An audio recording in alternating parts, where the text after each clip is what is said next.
si Aling po rin yata. Oo. Sasama wherever you Pure go. gold. No, yung mga isang punto ng mga suporta ng advertisers at saka po yung lahat ng loyal na Itbulaga TVJ Dabarkads followers. Talagang ikinagalak at ikinatuwa namin yun.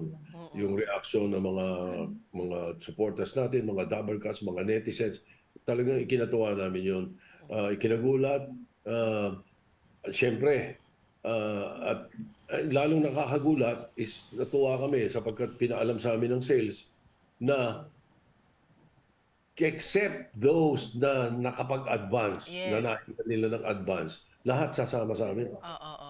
Mga advertisers, they will be supporting us eh.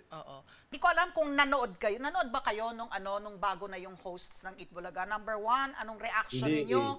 Anong mensahe ninyo dito sa mga bagong hosts na talagang tumanggap naman ng wagas na bashing sa marami din po. Minsan, pag nababasa mo talagang yung mga very harsh, very cruel, na doon sa mga sinasabi nga nila, trabaho lang po, diba? So, ano po ang sentiments nyo dyan? Wala, hindi ko napanood eh. Pero may nagparating ng message sa akin na huwag daw kaming tatampo sa kanila, personal lang daw.